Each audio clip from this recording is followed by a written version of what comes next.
There are explosions, there are incidents, there are things that go wrong, there are very high risks. The importance of capability, for sure, vision, somebody who really does know what good looks like, and then the power of an organisation that gets behind that to deliver is second to none. And it's fascinating that, certainly an early stage of your career, you're in South America taking advantage of your linguistic skills as well. I'm really interested in what you said earlier about this feeling of being uncomfortable in that sort of inequity. I knew I didn't want to go back into my specialist. I knew I had far more in me, and it had opened my eyes. I'd just not been as good as I should have been in that role, really. But, that was okay. It was a learning. And I moved on. One area of your life that's not going very well, you can manage and cope and get through. When you've got a couple that are all a little bit chaotic, then that starts to feel uncomfortable. And then everybody's performance suffers. Hello, and welcome to Confessions of a Successful Leader, hosted by me, Andrew Tallents, the self-coaching expert. In each episode of the show, we hear the insightful confessions of a successful leader who wants to inspire others to live their professional and personal dreams. I am always keen to hear your feedback, particularly in relation to the kinds of leaders you would like me to invite onto the show in future. But for now, sit back, relax, and enjoy the rich insights from our special guest. Hello and welcome to another episode of Confessions of a Successful Leader with me, Andrew Tallents, the self-coaching expert. I'm delighted that Denise Wilson has joined me on the show today. Denise, welcome. Thank you very much. Delighted to be here. Super. We're looking forward to hearing all about your story today. So why don't you start by just telling the audience a little bit about yourself and what your current focus is? Thank you, Andrew. I'm, 40 years in the workplace and coming towards the end of my career. Began in the insurance industry, spent most of my career in the oil and gas industry. Latterly, looked after a government review to get more women onto FTSE 350 boards and into leadership roles. And currently I'm chair of Girl Guiding and really looking forward to that. And I think what's been really interesting throughout my career is that I've had very different jobs in very different sectors. And each one of those have challenged me in different ways.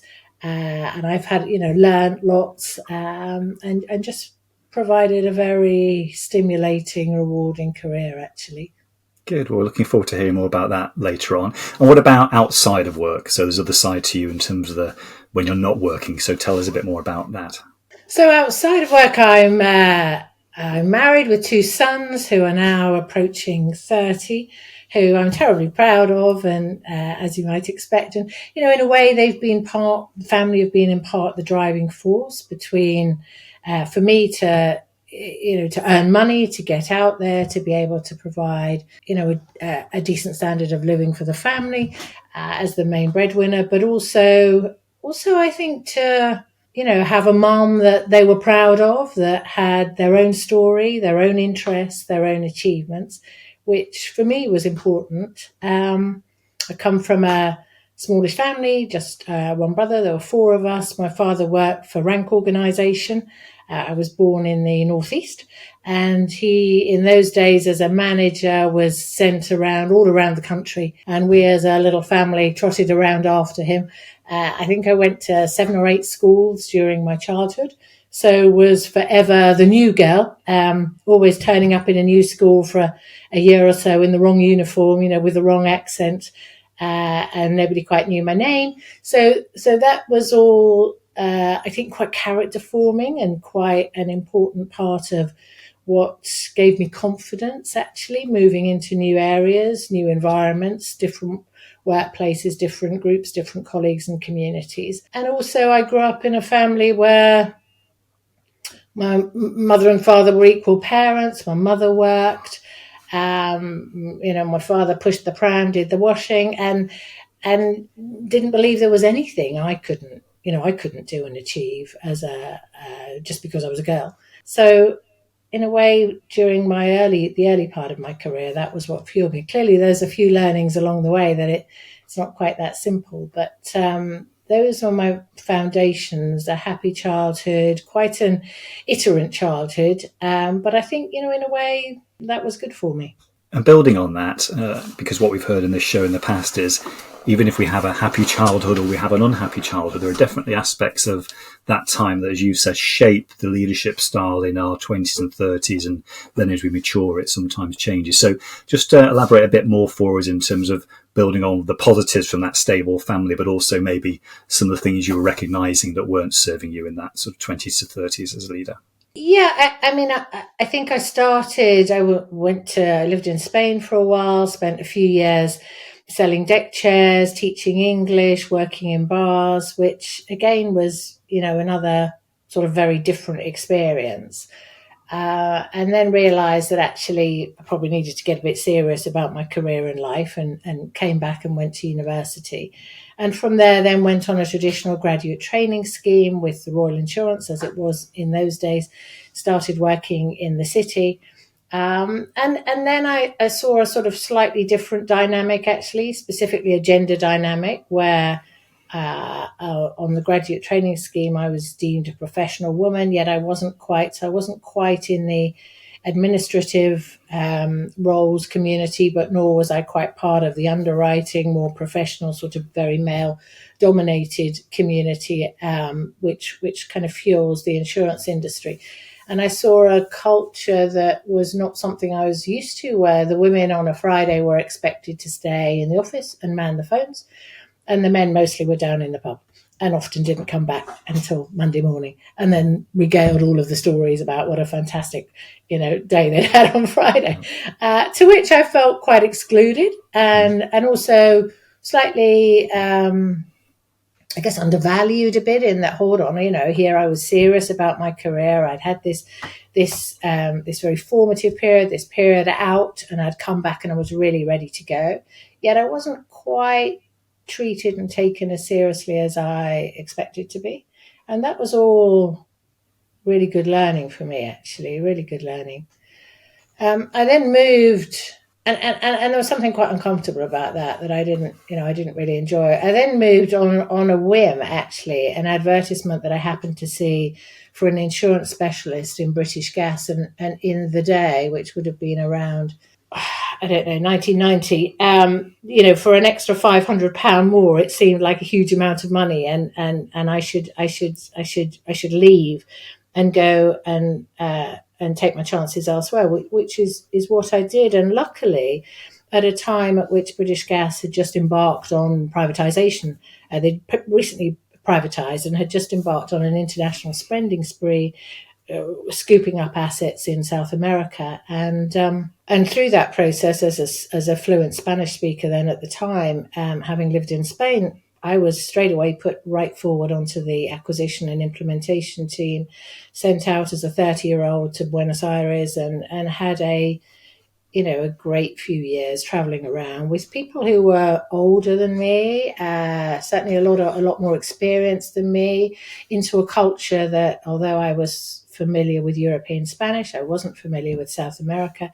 And again, it was one of those sort of sink or swim moments, but again, quite, difficult, and feeling slightly out of my comfort zone, but knowing that this was a unique and fantastic experience that I just had to kind of grasp. And I think I learned a lot from just watching how older people behave, how they deal with quite difficult problems, difficult people, often in a lighter way, concepts that were, and clearly the gas industry, as you can imagine, has, it has a serious safety thread running throughout.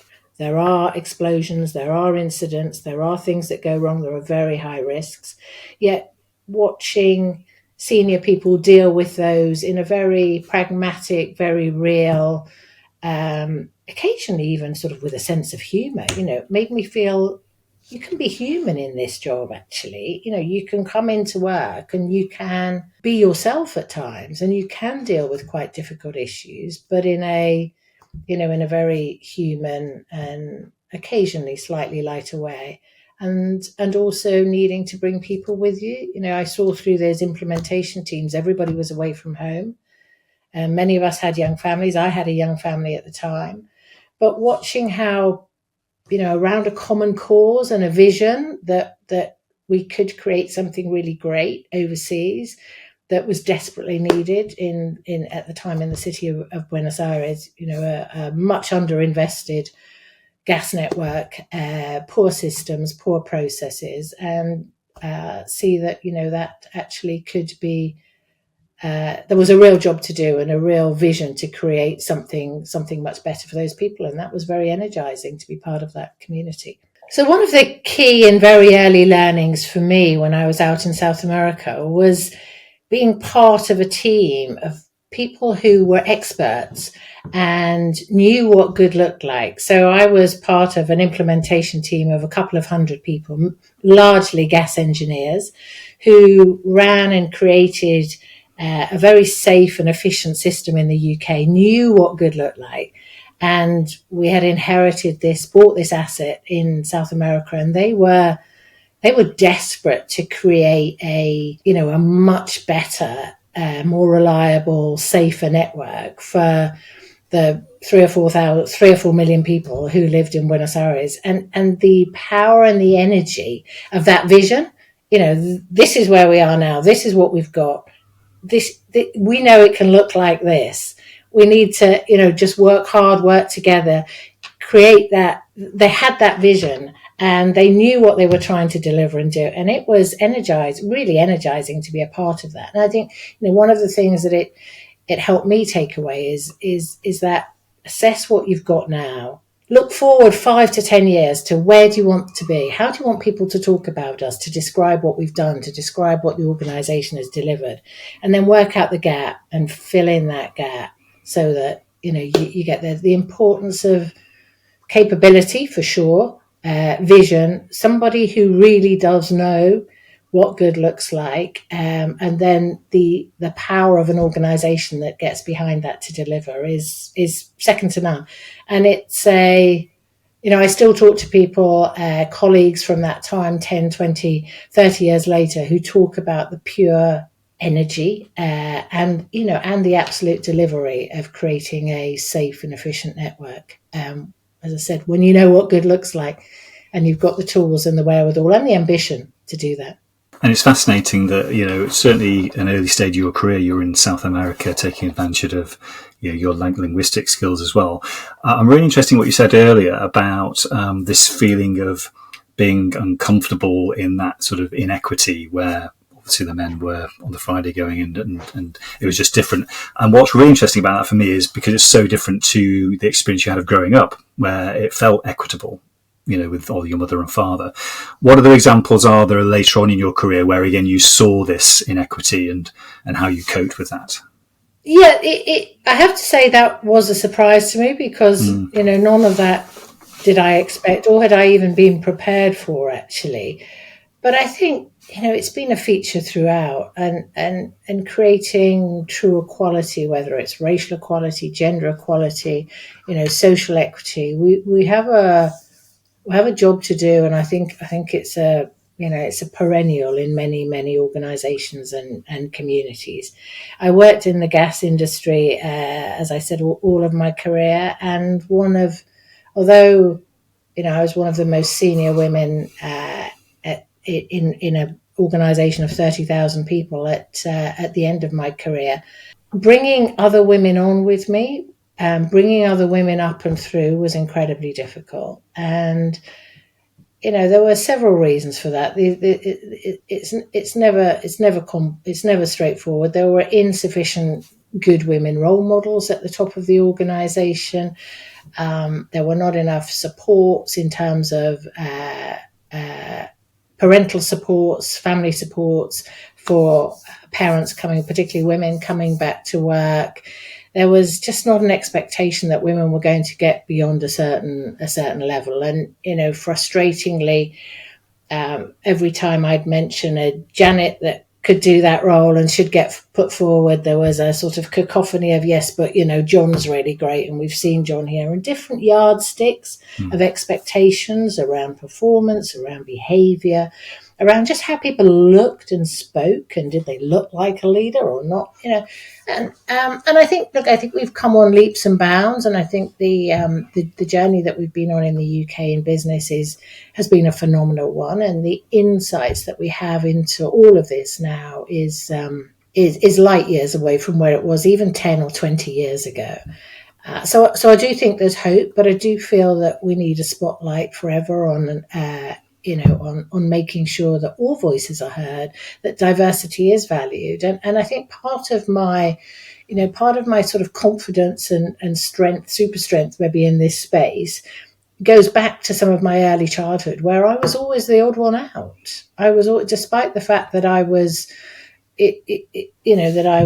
didn't come from an ethnic minority background, that I was in a mixed school, that I always felt odd because I spoke with a Geordie accent when everybody had a Yorkshire accent. Then I spoke with a Yorkshire accent when everybody had a Birmingham accent, and then I spoke with a Birmingham accent when everybody had an accent from Hertfordshire. And I think that made me feel always different, but as well had in part an insight into an understanding into how that felt, but also a desire to make none of that matter, actually, that it's about other things than what colour your skirt is or what your accent's like. Sure. But we've come a long way. We've just got a way to go, and I think we've tackled some of the easier issues. We've driven representation, but there's some harder ones still that we have to crack in UK business, and specifically around equal parenting and affordable childcare, around expectations of both men and women in the workplace. Quite often I have sons myself, as I said, and I worry about their ability to be the kind of active, hands-on parents that they would like to be, as to whether their choice of careers will hold them back from that, whether the workplace will hold them back from that, society, community norms. And I think that's a shame. I think we should be in a better space now in 2024. I think COVID was massively helpful in terms of some of that learning, enabling, using some of the technology that was already out there. But it also showed how easy, when times are tough, people jump back into traditional, into gender roles, and some of the progress starts to unpick. Yeah, and we'll come back to that later in terms of the future for you and what you're going to be in service of. I'm really interested to hear that. But if we go back again to your challenges as a leader, can you pick a period in your career where it was very challenging for you in terms of being a leader, of where you were at that time, and what were the main reasons for that at that time, and how did you try to manage that situation? Yeah, one early incident actually stands out. I would have been mid-30s, a little later maybe, had young children. I worked for British Gas then, actually, through the demergers BG Group, and I was group head of insurance and risk management, so looking after captive programs, the global insurance program, our brokers, our insurance company relationships, our contracts, our the premium income, and it was a job I loved. It was a job that allowed me to travel, which I have always enjoyed. It was a job that got me again into different communities.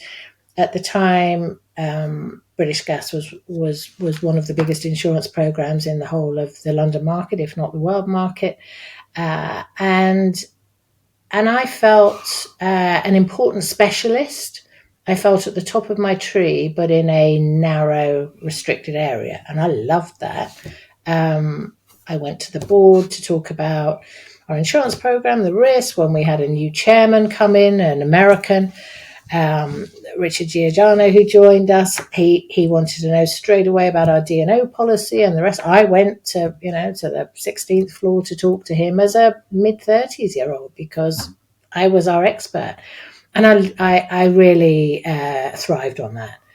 And then through the demergers, clearly the jobs got split in two. My job was going to be half, and I was encouraged to apply for a job as head of investor relations with BG Group, which was the offshore energy, oil and gas group. And I was nervous about that because I was leaving behind, all of my knowledge base. It was clearly a promotion. It was working with the executive and the C-suite. It was demergers create huge jobs and huge opportunities for everybody, unlike mergers, which can close down opportunities. It was a very exciting time, a new team, lots of opportunity, lots of travel potential in the role. But it was a subject, investor relations, that I knew nothing about. I'd been an insurance and risk management specialist for 10, 15 years of my career. And so I was encouraged to take that role. And looking back, rightly so, I actually think it was the role I was probably least good at. In part, maybe because I wasn't backing myself. I was only focused on what I was leaving behind and not sufficiently thirsty and hungry and confident enough maybe to go, look, somebody's put me in this job. There's many people who think I'd be good in this job. I should kind of go with them really and just get behind it. And as I say, as the youngsters would say, back yourself. But for one reason or another, I don't know. I look back at why. I think it was a different culture, the organisation, merger, although it creates lots of opportunities. There's a lot riding on that, particularly for the executives.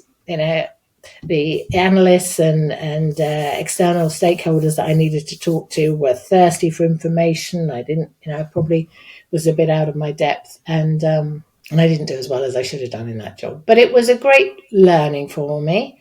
I then took on a role as group head of audit, which actually was with the other side of the company in the merger. And that to me then, I think on the back of an experience that felt quite uncomfortable. Also, I knew I didn't want to go back into my specialist. I knew I had far more in me, and it had opened my eyes. I'd just not been as good as I should have been in that role, really. But, that was okay. It was a learning.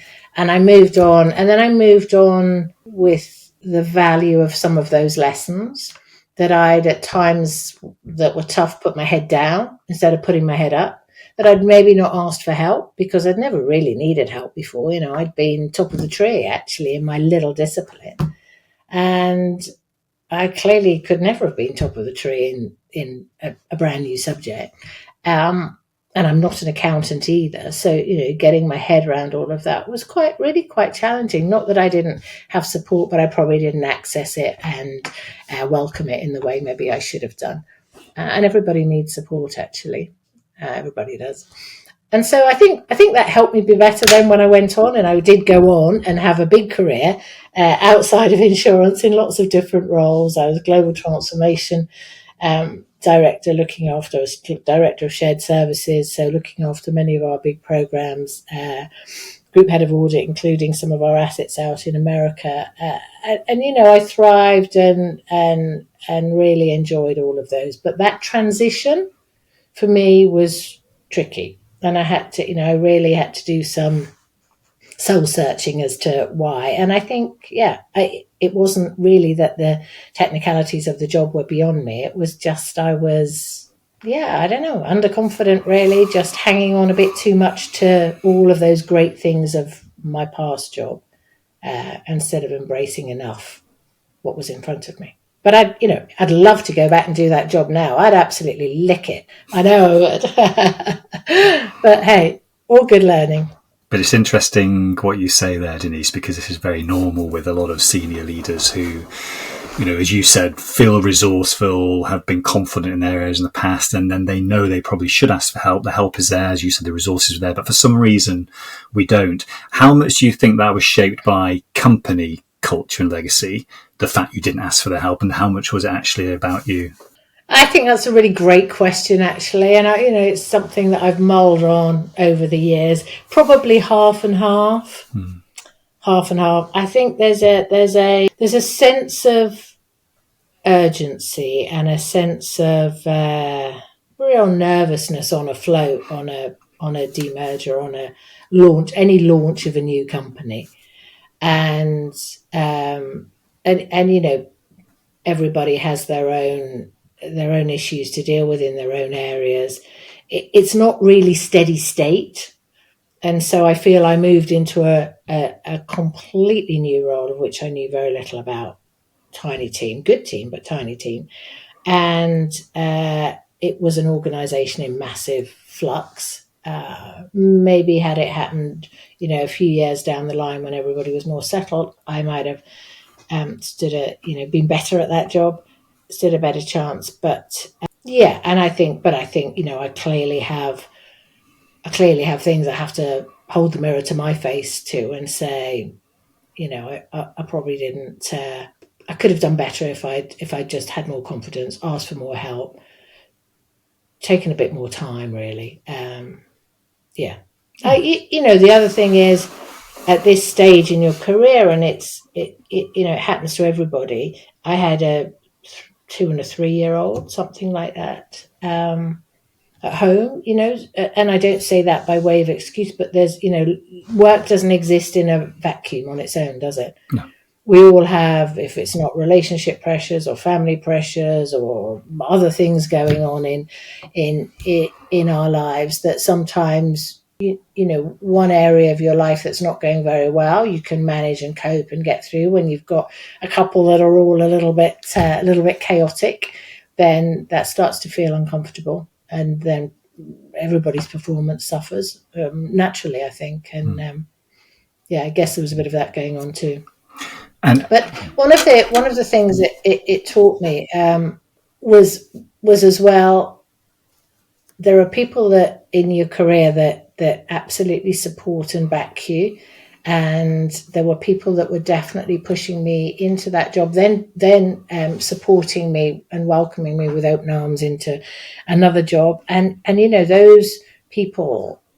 And when you look back over your career, there's not very many of them. There's maybe half a dozen or so. But I would just say, watch out for those that are your supporters, because, when you've got a really strong support, they'll be lifelong supporters of yours in whatever area you go. And, they may well move on to different companies. You may reunite. I have had roles where I was tapped on the shoulder, basically. I wasn't, I didn't even apply for, but it was somebody else having confidence in me, saying, I know you can do this job. And the value of those people in your career to create opportunities for you, clearly there's a fair bit of managing your own career, but I would say look out, look up, and always keep those people close to you.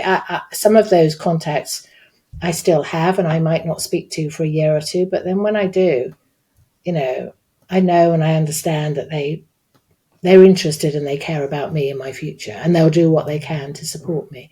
And there are many dips in your career. I think corporate careers never last quite as long as people think, and maybe particularly these days. And it's always good to know who your supporters are, and always good to have those lifelines out there. I had created a very strong internal network for myself in the organisation, but I didn't have a strong external network, not like I have now. And when your corporate career comes to an end, it's really important to have people outside the organisation that you can go to, because essentially everybody who's inside the organisation, no matter how big a supporter or follower they are of you, there's not a lot they can do to help you into your next move or give you advice. So if I had my time again, I would lift my head higher and more often, and keep abreast of what was happening, not just in my industry, across the whole of the business industry. I would go to more conferences. I would go to more networking opportunities. I would build a strong network outside the organisation. I love that. Well, thank you, Denise. I love the style in which you've delivered it as well. And I really want to thank you for coming on the show today. I know that many of the listeners out there and the people that are watching this on YouTube would have learnt a lot and hopefully resonate with themselves as well about, as you said, the advice about the networking. I agree totally. We sometimes are too head down focusing on doing the best job we can for our employer that we don't sometimes look after our future selves. So thank you once again for being on the show. I've really enjoyed you having on the show today. I hope you enjoyed this episode of Confessions of a Successful Leader. You can access all previous episodes of the show at confessionsofaSuccessfulLeader.com.